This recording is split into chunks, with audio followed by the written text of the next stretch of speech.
get posted. This could be terrible, but it's whatever the people want, man. Yes.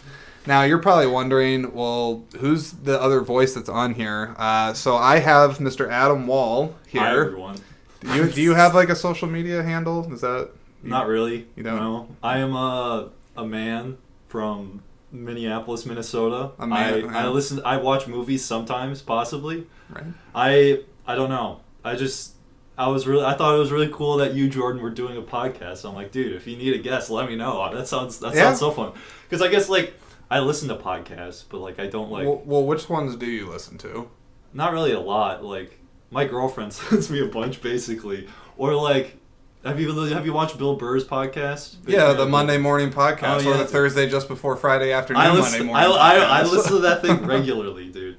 And it's like I don't know if I want to get good at podcasting or like get into it, but like it just sounds like a really fun idea to just like sit there and talk with someone. Because I also just really like talking with people. Yeah. So it's just like, I don't know, it sounds kind of fun, especially if we have a topic to talk about, you know. Yeah, I think that's my biggest thing with podcasts, because like you, I like a lot of them, and I listen to a lot of them, but I feel like the ones that are most effective, they are grounded in somewhat of like a structure, or they do have a central theme or something like that. You can't just... Unless, like, the only exception I would say is, like, maybe, like, a Joe Rogan or somebody, because they can kind of just do whatever. But he still has a format at the end of the day. Does. Where he, like, interviews someone. And, yes. Like, so at the end of the day, like, you just have to have something to go off of. And, like, I'm glad that, like, I really like your idea of just, like, picking a movie and talking about it, but not necessarily talking about the movie. Like, yeah, it's like if we choose to like be that literal and just do like, hey, like this is my review. I want to talk about this movie we're going to talk about because I thought it was really good. But we'll get into that. But like, I'm glad that we can go all over the place with it. We can do whatever the hell we want, you know. Yeah, so. No, I mean, because like conversations work that way sometimes, and you've known me for I don't know how many years. I know, you know, some years, but you know that I have a pretty good knowledge of movies, and I definitely like to talk about it. So if anything else, this podcast is just serving as like a means to let me get that voice out from inside of me, because I often feel like I don't have a lot of people that I can really go deep into the types of conversations I want to have. No, definitely, dude. Definitely. Do we want to start talking about the movie now? I think we do. I think we do want to start talking about the movie now. Do you want to describe it? You can. Why don't you kick it off? Okay. You can give the synopsis. So we saw Pig, and like my initial thoughts on Pig were like I'm opening how I Red Bull here really quick. Apologies. Sponsored unofficially by Red Bull, the yellow edition. Body and Mind. Body and Mind.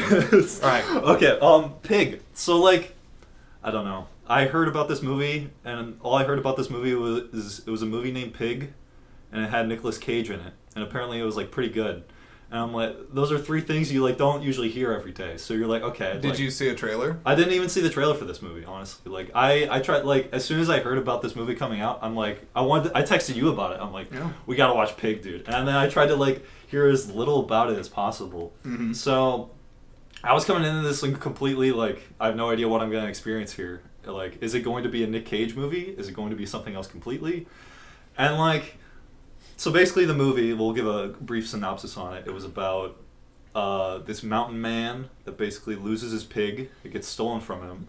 And the whole movie is about a journey to get back his pig because he loves that pig. And he, like, the pig hunts mushrooms, I guess. Yeah, truffles? Truffles, they're like a I don't know a lot about that. There's a lot of things in this movie I didn't really know a lot about, but it wasn't really about that, it felt like, at the end of the day either. So, like... Truffles are like, I mean, I know they're like very, very rare, and they're like super expensive, so he just finds them in the woods and sells them to some dude. Have you ever had a truffle? I've had like stuff like fried in truffle oil, but I've never had an actual truffle before. Okay.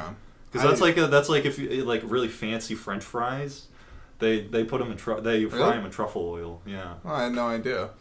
I am thinking of the one scene just really quickly where it just cuts to like the really positive like blonde waitress that's like, this truffle is made in like I can't describe how she did it. I was like, I know I have never been to a restaurant like that. Yeah. Ever. No.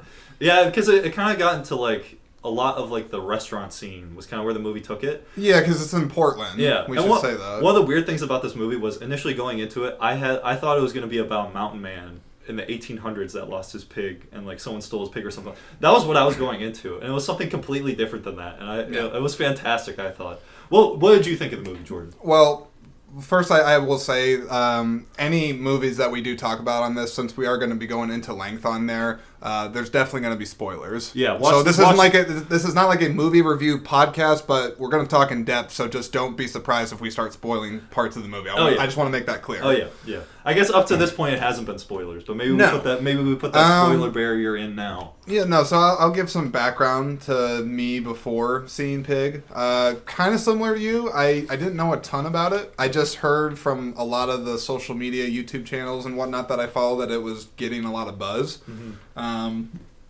And that it wasn't, as you said, a typical Nick Cage movie, which I want to unpack that actually in a moment that you even say it like that, because anybody that knows Nicolas Cage now, it's like for the last 10 years, he has a very distinct brand of movie, for better or worse. Yeah.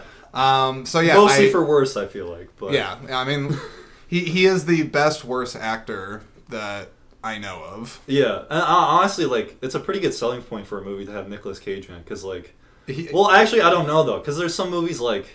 What's a bad Nicolas Cage? The Magician's Apprentice. Have you seen The Magician's Apprentice? No, The Sorcerer's Apprentice. Oh, The Sorcerer's Apprentice. The Disney movie. Yes. That movie was the worst movie I've ever seen in my life. And there's, like... Apparently he's done, like, millions of movies. He did Left Behind, a Christian movie. I've never seen that, but I've heard it's horrendous. It's really bad, dude. I've seen that movie, too. Yeah. Like... Nick Cage has done some terrible movies, and... I don't think this was one of them. This was definitely not one of them. This was a fantastic movie, I thought. Yeah, so... Okay, so let me just start about, like, the story, and then I do want to talk about some of the things I liked, and then there's a couple things I want to kind of get into. Okay. Because I don't...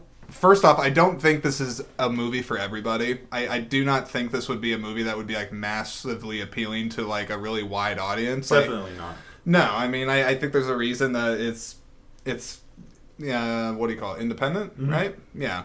Now, I enjoyed the movie. I like that the movie's narrative was not really spoon-fed to you. Like, it took you kind of a while to figure out, like, okay, like, who is this guy? Like, why is he out here? Mm-hmm. And even once you started getting some of those answers, it never really was super clear about it. Yeah. So there was, like, a big level of ambiguity throughout a lot of the movie. And I like that. Yeah.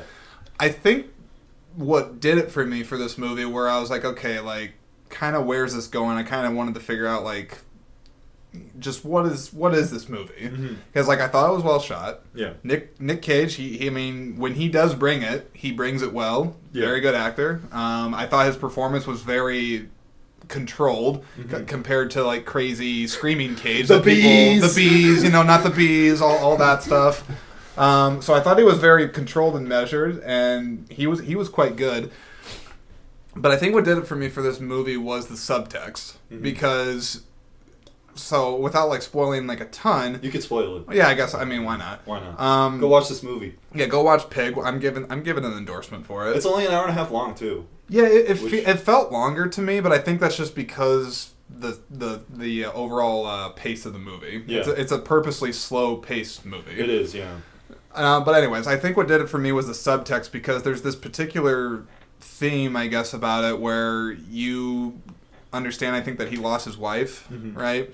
He loses his wife. They don't really go into details, but he's kind of a recluse, either because of it or because he lost his passion for like the industry of food, because he was like a really big time like celebrity chef in Portland. And obviously I think something really bad happened to his wife, and I guess the subtext I took away with the whole pig thing is that him going after the pig that was stolen from him was more of a metaphorical journey. Like, I don't think like he was really all that concerned with the pig. No, not at all. Yeah, I mean, like he like at the beginning of the movie, you're like, this is the best pig that ever existed, that finds the best mushrooms ever. Like, that's what I was convinced It definitely opened up very... I mean, I know there were some comparisons, like John Wickish comparisons, where it's like, okay, like, we're getting some cute shots of the pig, and he likes the pig, and, like, this looks like a good team. Yeah. You know, so, like, you're expecting something bad would happen. Definitely, yeah. I mean, like, something does. And you expect, like... I agree. Like, the connections to the pig, I think, are very important. And it's kind of ridiculous that we're connecting to this just stupid pig that's kind of there. And I think that's one of the great parts of the movie, is there's some things that are just, like, starkly contrasting in this movie. Yeah. Like, one of my favorite parts of this movie is there's constantly in scenes you have Nick Cage, who is just bloody and like his face is just all he does up. not. I don't think he took a shower throughout however long, like a span of like a few days that this took place over. And he's just like walking through downtown Portland and like talking to some kid and just like sitting around. And like I think it's partially to the filming of the movie itself and all the different shots they take. Like, it was a very well like shot movie. Yeah, it's first time director. I'm gonna have to look the guy up, but I don't think he's done anything else. No, I thought he did a great job. Like, there was some fantastic like you just don't see his face for a while, and then all of a sudden it's just like bloody mess everywhere. Yeah, and the movie had a really good way of being like very foreboding, and I think it's foreboding. Is that the right word? Yeah, and but I want to touch back on this subtext thing, because I guess what I took away from it is that by the end of the movie, like it's like he goes through, he's questioning people about the pig, and eventually he figures out what's going on with the pig, but I think underneath it all is really a man dealing with grief and figuring out how to move on. Oh yeah.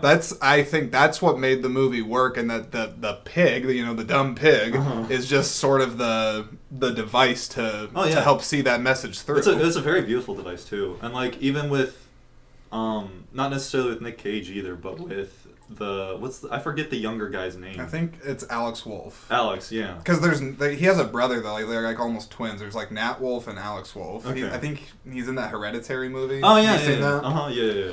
Okay. Yeah. So he had his own issues with like his mom dying and all this other stuff too. And the acting was really fantastic in this movie, I think. Yeah. Like the pacing was definitely slow, but like the conversations that were had throughout this movie, like where they were talking in the apartment and he was talking about a giant fucking wave destroying Portland. Yeah, what was going on with that? I mean, I think it was referring to Nick Cage being like, or his character being very like pessimistic, and that nothing matters. And I think that it kind of moves over to talking with the chef too. Of like, I love that scene. That was my favorite scene in the movie. Of just like, your life is worthless, dude. Like, these people don't care about you. Nobody cares about you.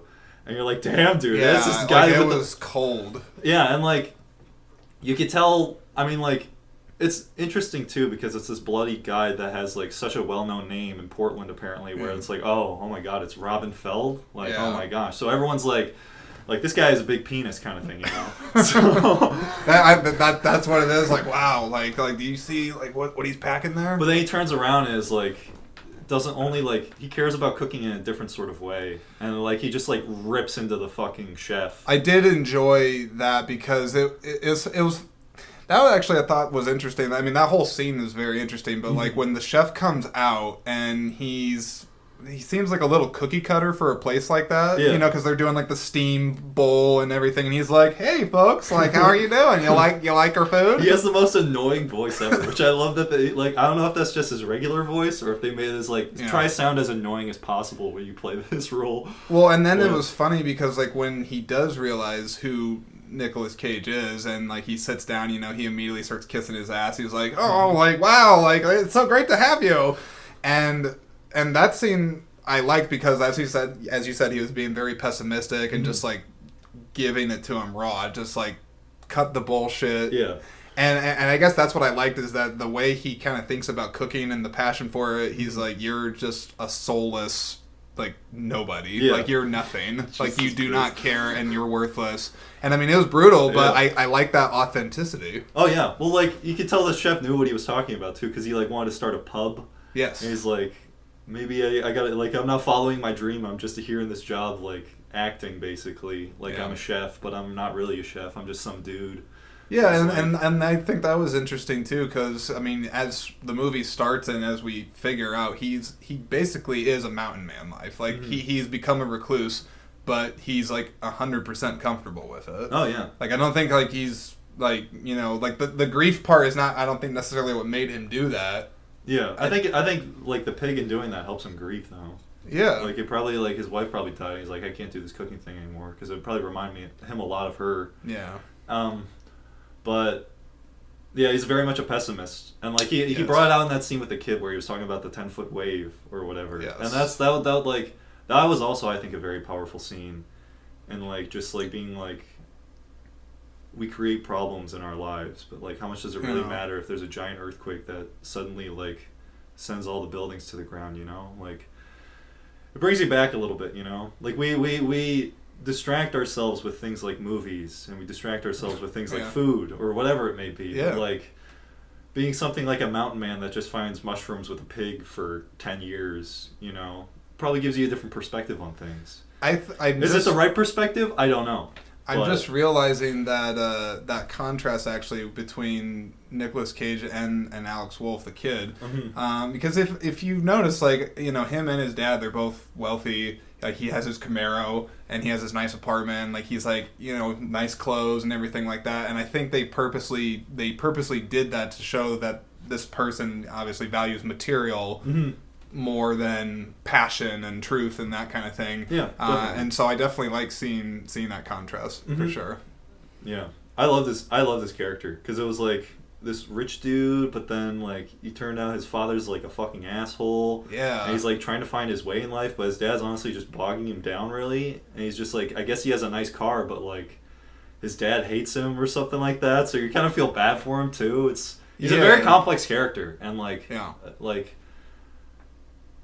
this movie isn't for everyone because there's a lot of moving pieces in it, and it's very slow and it's very like complicated. I already like it's very, I don't know. It's one of those movies where it says a lot without saying it. Yeah. If that makes sense, because there's not a lot of dialogue in the movie, Mm-hmm. but I like movies like that makes you see what's below the surface, makes you think a little bit. And again, I do like ambiguity in movies. I like movies that don't necessarily spoon feed me what it's trying to tell me. It's just trusting that I can put the pieces together and kind of figure it out. Mm-hmm.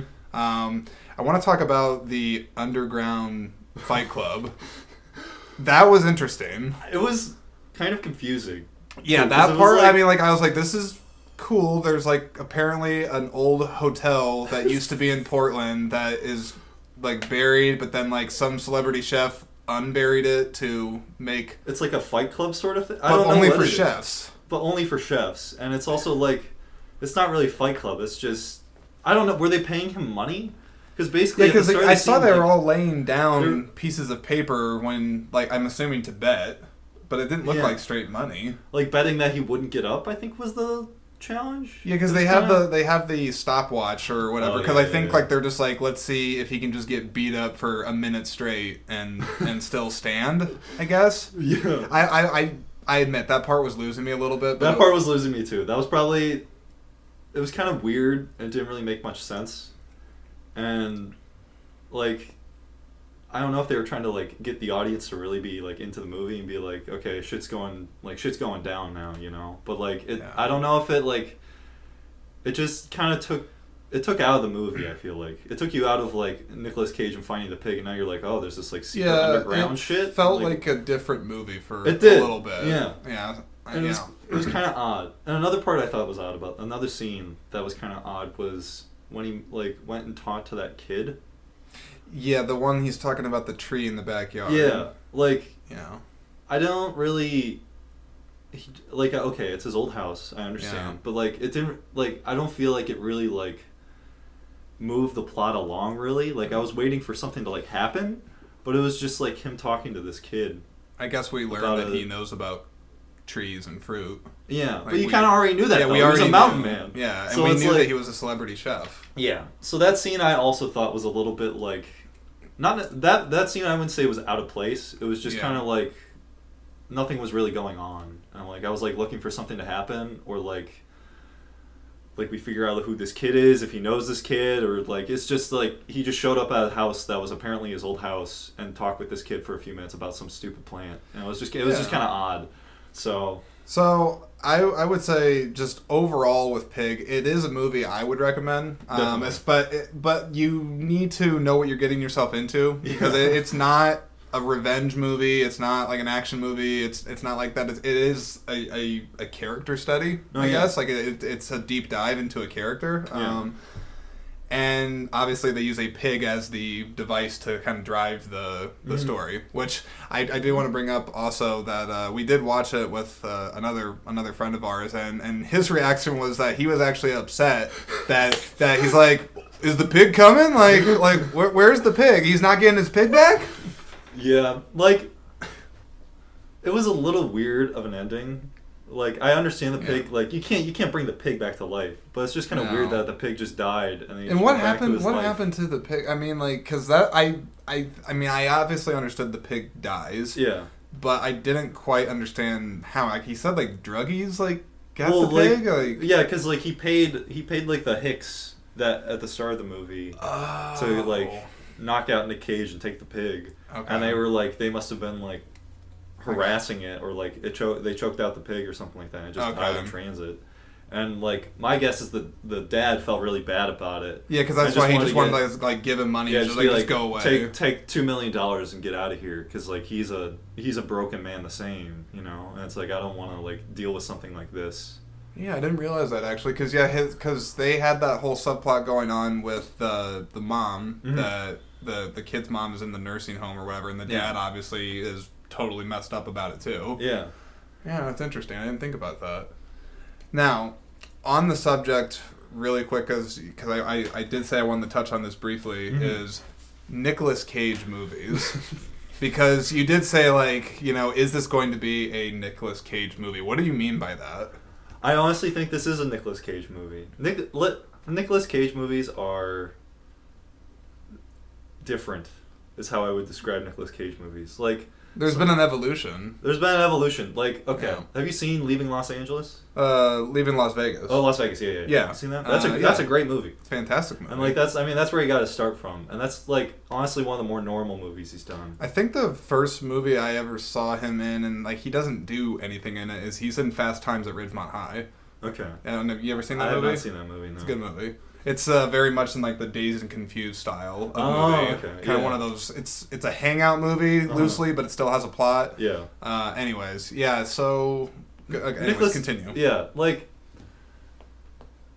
I don't really know if like, it's hard for me to say that Nicolas Cage is a good actor, or like, I don't know if he just like, he's so hard to read, because he didn't take this movie on for money, you know. He just like.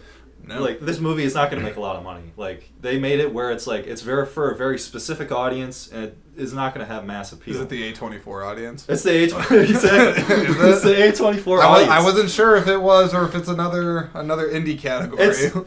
I mean, like, yeah, it's just not a very, like, but the thing is, he's also done movies where it's like, oh, I'm just getting my paycheck here. And I'm not like, there's other actors that are like that too, and like it's not necessarily they do these specific types of movies and they don't do these specific type of movies, but I really don't understand what's going on in Nicolas Cage's head when he accepts movies. Like, I don't know, like, because he's done some terrible movies where you can tell he is not enjoying it at all. Yeah. And like, there's some movies that are just like fucking weird, like the Christian one we were talking about earlier, Left Behind. Why would you do that movie? Like, I don't. Maybe he's a hardcore Christian or something like that. I don't know if he's ever been public about his faith, or if he has any. Yeah, I'm not really sure. But it's just like, I don't really know how to see Nick Cage, honestly. And this movie, like, kind of just made that even more so. So like, it was a Nick Cage kind of movie, though. I thought it was very good, just in terms of his performance, because even in like some of like those like disposable whatever crappy ones, like you could tell there's been ones where he's just mailed it in. Oh, yeah. Done it for a paycheck, or they're like, hey, people like it when you scream, so just do that. Ham it up, my man. I don't think he did that for this. I mean, I thought that he must have had some type of a connection to the story. I could feel that. I feel like through whatever he was trying to do. But yeah, I don't know. Nicolas Cage is like, if I look at like the last 10 years of movies he's done, it's like he has maybe like 3 or 4, and then I'm talking like out of 10 years that I'd be like, oh, that's a good movie, and the rest are honestly, Nicolas Cage. I can't even think of the last like 10 years of movies he's done, really. Like, I mean, like, the big ones I go to are Leaving Las Vegas, National Treasure, of course, and now like this, really. Nothing in between that? I mean, like, he's done a lot of other movies, but like, those are the big ones for me. Of like, these are movies that are like a memorable Nick Cage kind of movie. Okay. And like, all the other ones are kind of just like not very good. I will rapid fire the Nick Cage movies that I know that come off the top of my head, but also the ones that like I actually think are not just like haha Nicolas Cage, but good. Yeah. So we got The Rock. The Rock. Okay. Rock I have not seen The Rock. You should see The Rock. Okay. There's Con Air. Which, you like Con Air? Yeah, I do like Con Air. I realize that there's probably some nostalgic reasons for liking it, and there are things that date the movie, make it kind of campy, but I enjoy it. Okay. You mentioned Leaving Las Vegas. Leaving Las Vegas, Another movie that I think is extremely underrated from him is Matchstick Men. You ever seen that? I have not. So it's a Ridley Scott movie. Oh, you know who he is? I do know who Ridley Scott is. Yeah. So it's got Ridley Scott's directing it, and it has Nicolas Cage and Sam Rockwell. Who, if you look up Sam Rockwell, you'll know who he is. He's amazing, and he's a OCD like schizophrenic con man. Oh, dude, that I mean, sounds like really right there, you hear that, and you hear Nicolas Cage, you're like, okay, I'm sold. It's perfect, dude. Yeah, that's his perfect role right there. You should definitely see that movie. I will definitely watch it. But I feel like it's strange over like the last 10 or 15 years, or however long he's been in this slump where he just makes like bad movie, and then the occasional nugget like Pig. Yeah. Because I really do think that people are quick to forget a lot of his more respectable performances. That's like a good point, they just want to gloss it over. But I'm like, I think if he is emotionally invested in material enough and he has the right people around him, I do think he can do a lot of good movies. You really can. But I don't know. I heard he was also doing a lot of really questionable movies due to financial reasons. Because I heard he like went crazy when he was like at the height of his power, like making tons of money. Like he bought 2 castles, I think. Holy shit, dude! Like dinosaur bones. Like probably after the second National Treasure was probably when Nick Cage was the richest. Those movies made so much money. Yeah, he cleaned that. He cleaned house. He cleaned house with that movie. I mean, I think they're great movies too. So it's like good for him for getting his paycheck, but also like he's a weird man.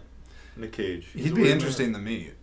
He'd be very interesting. Yeah, I mean, like he's someone like I don't know. Like I feel like you guys could like meet up at like an Applebee's somewhere like somewhere just like normal, and like you don't know where the night would end. Like it could go anywhere. Just he's a wild character.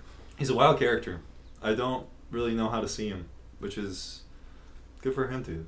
But Pig was good. Yeah, I mean, I would definitely. I don't know if I'd watch it again. Is it a movie you'd watch again? Probably not. Because I really enjoyed it. I enjoyed it for what it was. I'm not a big watch movies again kind of guy. Are you not? I've watched, like, the movies I watch is just, like, some random movie that, like, has had some good reviews lately, and it's weird. Like, those are the kind of... I'm an A24 guy, Jordan. Do you know what A24 is? Have you heard of A24? Okay, now, I'm going to be silly for a second, because I do know A24 is a distribution company, but does the A stand for something? I have no idea. Does the 24 stand for something? I don't know. I've never asked the question. I mean, like, a lot... One of the funny parts about this movie was the very start of it, where all the indie things were... There was, like, fucking 20 of them. We were laughing because it's like... I don't know. Saturn Productions. It was like Saturn Films, High Res Productions, in association with blah, blah, blah, blah. And... I lost track of how many there were. There were like 5 or 6 of them. It was just ridiculous. But I do wonder how that works for just, I mean, whether it's a movie like this or other ones, because I do not know all the complexities of making a movie. I mean, I know a lot about movies from watching them and watching the behind the scenes and all that, but I do wonder why you need like 7 different production companies to make a movie like this. Why? I don't really know. Because, like, usually for, like, big movies, it's usually, like, 1 or 2. Yeah. And it's, like, one of them's, like, Dolby or something like that does, like, audio or something. Yeah. Or the visual effects studio. I mean, I have to imagine it's a financial thing, I guess, but it doesn't look like it'd be the most expensive movie to shoot. Not really. Like, were there any... I don't think there were any special effects, really. No, I mean, they were in a couple of interesting locations. Yeah. Like, there were some big houses for a couple scenes, but... But it was still, like... I'm sure Portland is pretty... it might be kind of expensive to shoot in Portland. It could be. But who knows? Maybe they CGI'd the mountain on there, so they only thought they were in Portland. They were actually in Albuquerque, New Mexico. I don't know. It does make me want to like Google and see if there is like some real like food scene out there. Like, is it like a Seattle thing, you know, where like Seattle has like this big grunge music thing? And, I mean, like I know Portland's always been about food. I mean, I don't know. I know those cities are like very like just super hipster to an annoying point. Like, have you ever been there? I have actually, yeah. When did you go? Like 2 years ago. some homeless people stole me and all my parents' stuff when we were there. What? Yeah, we went. Okay, well, you need to tell the story. I was in Portland. Is honestly a great town. Like, my problems with Portland is there's a lot of homeless people there, and there's a lot of stuck up like hippies there. So are the stuck up hippies by the homeless people, or is it? It kind of merges together, you could say. Really. Yeah. So it's like, I don't know, and like that restaurant scene, like that's very much a Portland sort of thing of like, and we have have you ever seen Portlandia? Do you know what Portlandia is? I know it's a show. Yeah, it's a show that basically just makes fun of Portland, where it's like, oh yes, our free range chickens are like they have 20 acres of land. So they do have some pretentiousness they're all out like, there. I mean, like it's like I'm sure there's great people in Portland, but like the typical Portland like person I think of is like a stuck up millennial who has too much money and spends it on free range chickens and going to a fancy restaurant that has like smoke that you pull out. Like that's what I think of when I think of Portland. And then also homeless people. Those are the two types of people in Portland. Now, you said you were robbed by the homeless people? We were, okay, I'm not 100% sure if they were homeless, but they basically took all of our clothes. So where were you at? So we were hiking in Mount Hood, which is like 30 miles from downtown Portland. And it was like a 2-mile hike, and like we had a rental car, so all of our stuff was in the trunk. And like we covered it up, but apparently we didn't cover it up enough because like we went out, we came back, the window was smashed, all of our stuff was gone. Whoa. And we're like, oh my god, they took our suitcase, what the hell? But like I had my phone and my wallet and my keys on me, so it wasn't the end of the world. I had my laptop in a bag, so I guess they got my laptop, but it was a really shitty laptop, so like they could get some heroin from it, I guess. They could probably get a few weeks of heroin out of it, but like at the end of the day, I was like, god damn it, dude, they took all of our stuff, what the hell? So we had to go to Walmart and like just buy clothes because we still had like 3 days of our vacation left and like of hiking. So we just went to Walmart, got a bunch of shorts, and continued on our way. I mean, how were your parents from that? I mean, like, were they pretty alarmed by it, or they were pretty sad about it? Yeah. Like, I don't know, like it wasn't the end of the world for me. The worst part about getting your stuff stolen is like it's much more of like you feel so much more vulnerable. Yeah. You're like, oh my god, like someone just took all my shit. Like, what the hell? Like that. Like it wasn't really like I lost T-shirts, I lost a laptop, but we have like insurance, so I bought another computer with that. So have you ever like had like been robbed or had anything like that happen to you? I've had that, and I've had my bike stolen one time. And your bike stolen? Yeah. Nicolas Cage stole my bike. Well, you didn't even talk about that. Like, I'm glad you tied that back in somehow. Yeah. One of the best, like Nicolas Cage probably is like, we have to put this in the movie, guys. I'm not gonna do it unless I can yell at some point. So set up the scene. So it's like he needs to get somewhere, and the young kid isn't gonna help him anymore. Yeah, because he's been driving him around in his Camaro for most of the movie. So in typical Portland fashion, he walks up to like the front of someone's house and sees a bike that isn't locked, takes it. The guy comes by and starts to say something.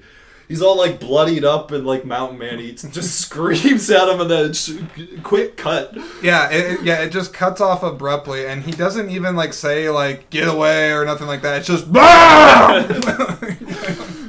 That was fantastic. It was like I was glad it was in there because it was still very Nick Cagey, and it was like I felt like it was good for that story because clearly there was so much like you could tell he's like just holding back emotion, so like it briefly let out the pressure for a little bit. No, yeah, because it was a little like you could say it was out of place because it was like a funny moment in a very sad and like slow and somber movie, but like it worked very well because like.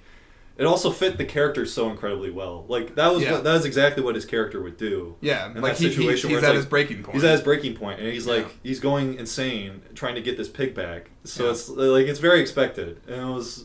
And to somebody else that wouldn't maybe see it on that level, it would just be like, hey, you know what? This movie has been like really brooding, very serious. It has a lot of subtext to it. Maybe there's some people that are like falling asleep at this point in the movie because it's a slow burn. So we'll wake them up really quick with just a quick Nick Cage burst of anger. Give it to him. Well, like, yeah, I think if like Ryan King saw this movie, or if my parents saw this movie, they would not enjoy it. Yeah, I mean that's what I mean. It's not for everybody. Like if I had, I don't know, like my mom or dad or somebody like that watch it, they would probably be disinterested after a while. They'd be looking at their phone. Yeah. Because that's the thing. So I don't. movies like this are interesting when you watch them, because I feel like if you go to a theater to watch this, which for the record we did not watch this in a theater, we had to bootleg it off some website. Well, that's because Eastern Iowa doesn't feel like showing this movie. Yeah, the only place I saw that was showing it was that place in Iowa City, Film Scene. Yeah, but that was like a Friday night, and it was Iowa City, and we're like, okay, we can't do this. No. That's why you need to buy your own movie theater, Jordan, so you can play movies like this. Would be cool. Yeah. Because, like, honestly, like, watching weird movies like this is my favorite, like, part about movies. Like, I'm not the biggest fan of, like, watching the biggest Marvel movie. And, like, maybe this is very pretentious of me, but, like, all the mainstream stuff, I'm just not usually that into. Yeah. I understand that, like, they're very enjoyable movies, but, like, when I go into a movie, I don't really want something enjoyable. I want to think at the end of a movie. Yeah. I want the puzzle pieces to be turning in my head after a movie is over. And, watching big blockbuster films usually don't do that because it doesn't make them money at the end of the day.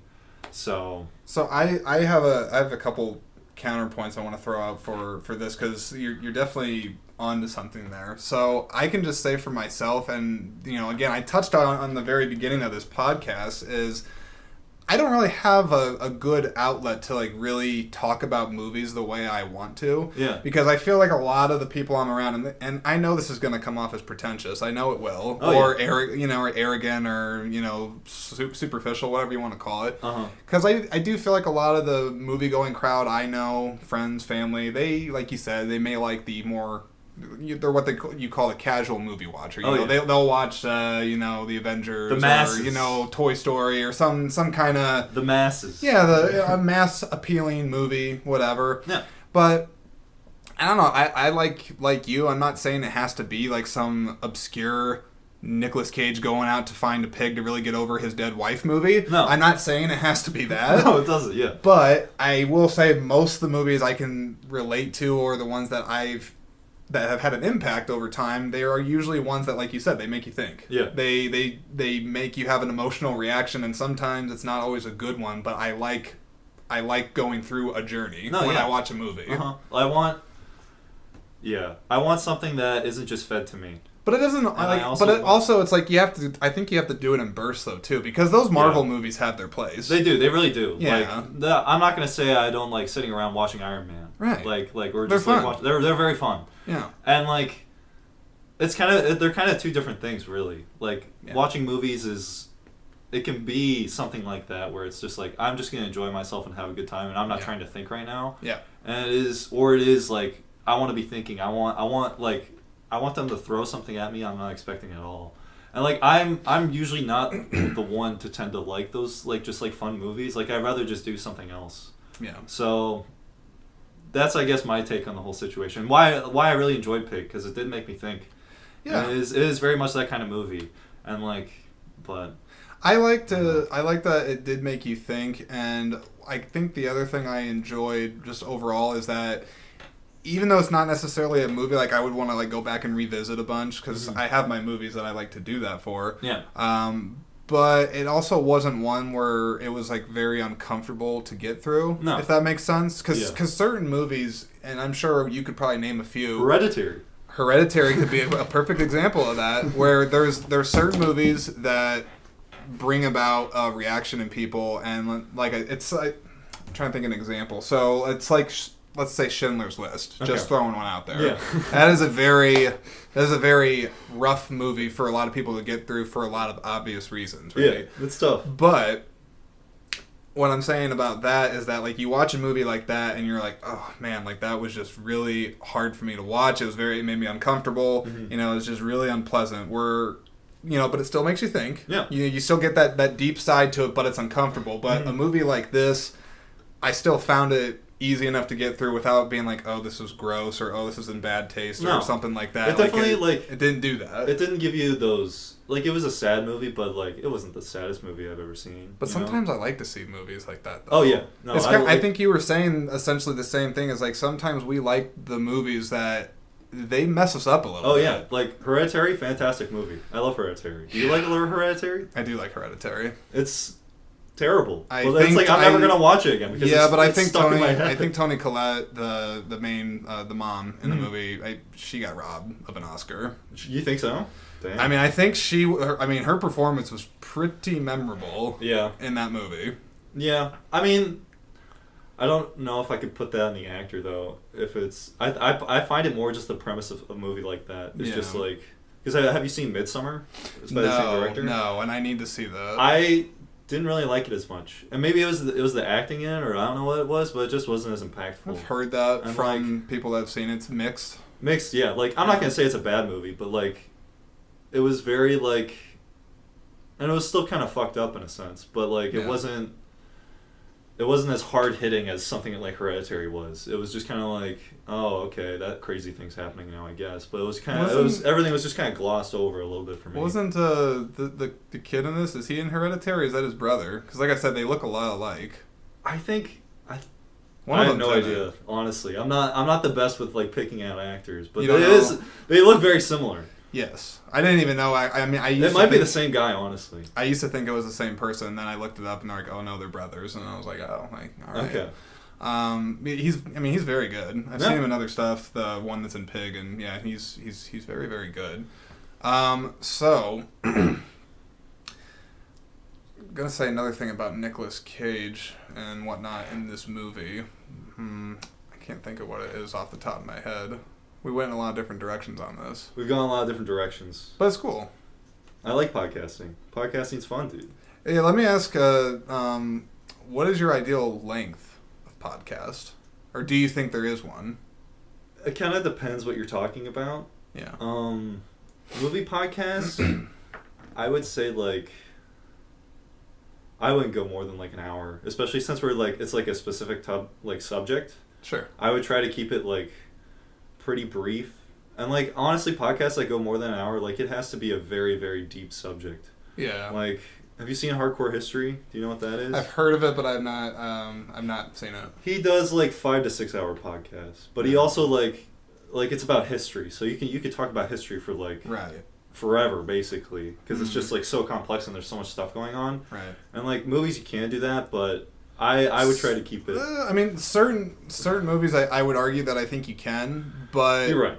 But I'll say just as far as podcasts go, I like the idea of not being too rigidly tied to a time frame, because I think if it's organic enough, whether it's just me talking or with you or anybody else, that's a good point. It should flow naturally. Yeah. But at the same time, if I'm being real, a lot of podcasts I listen to, even the ones that are like 3 hours long. Now, I may take that one episode and like listen to it over the course of like a week, you know, in like chunks, or likely, in all likelihood, probably not, because I feel like I will listen to, probably to a good like 30 minutes, hour of a podcast, and then I'll just be like, wow, like, time to move on. Time to move on. It's tough to find a happy medium, and like I don't know. Well, you don't want just like fluff. Yeah, podcasting is weird because it's like, I know what I like listening to and I know what I don't like listening to, and I don't really know what people are doing to make it so I like listening to like something specifically. Yeah. Like, there's some like really shitty podcasts out there with like it's like I listen to some of them, I'm like I just get bored immediately no matter what I'm listening to. If it's like even like NPR or something like that, some of those are just like, I can't listen to this. This person's just talking about something I don't really care about, and they're trying to make it interesting, and other people find it interesting, but like I don't really like it.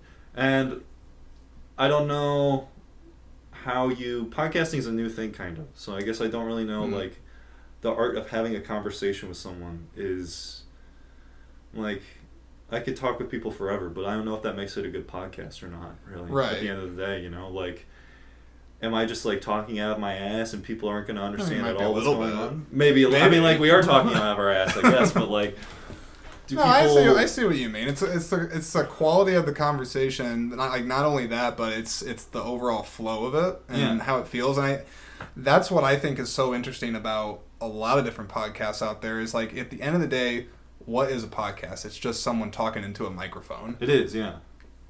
But it's the fact that you can do it in so many different ways, and you can get better at it the more you do it. I think I like that aspect of it too, because I feel like I'm naturally just a people person. I like to talk, but I also don't like to hog the conversation. Oh, yeah. So podcasts are great for that. Oh yeah, definitely. This is probably going to be the worst podcast you're going to release because like think so. This is. I mean, like this is more of a practice run. I feel. Well, it isn't really a practice run. But It isn't and it isn't. I feel like this is something you'll get better at as you keep doing it because like I think so. I don't know like. Yeah, I feel like it's something you get better at as you keep doing it, and it's something you have to practice really because it is different. Like as we've been doing this, like initially we've been talking like we're just having a conversation, but it is a little bit different than that because it's like we have to like keep the conversation going and we have to keep it like interesting or we have to talk about specific things and we can't get like pushed off into like some weird thing and then people don't know what we're talking about or make like stupid inside jokes or whatever it is, you know, like you have to like there's specific things you have to do to keep like the people engaged when you're having a conversation with someone. Well, because that's I want to say quick is you were talking about like the momentum and like the flow of it and how like you have to, even though like you can still be like spontaneous and whatnot, you're still always mindful that I'm being recorded. I'm on a recording.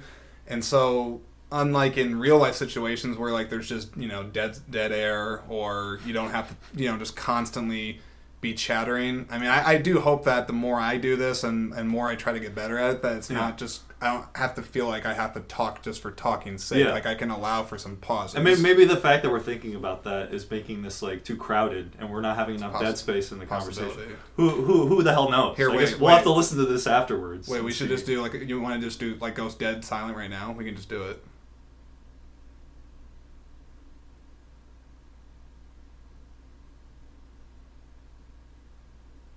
Penis. I was like, well, I'm like, it's not going to be not going to be me that speaks first. Okay, so I think we're close to wrapping up this episode. I think, and like I said, I'm going to listen to the playback on this, and I'm not doing edits on this. I want to be very clear about that. My podcast that I like to listen to the most, they keep the mistakes in. Yeah. Like that's what makes it. Unless it's like like really bad. Really bad. Yeah. Like racism. But I'm not racist, so... No.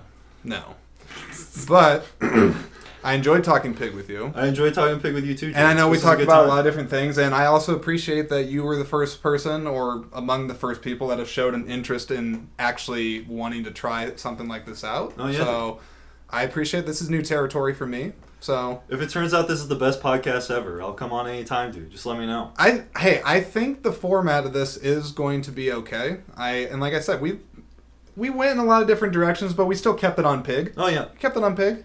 We kept it on pig mostly. Yeah. Do you have a rating system, by the way? Like rating system? Yeah, like if like someone's like, what do you give it? Like 4 out of 5 stars? I mean, they do stars, numbers. Like what do you? I think a lettering system would be best. Lettering system. I would give this movie a B+. B+. Like it was a very enjoyable movie, and like I liked it a lot. But B+ I think is a good category for what I would say this movie is. I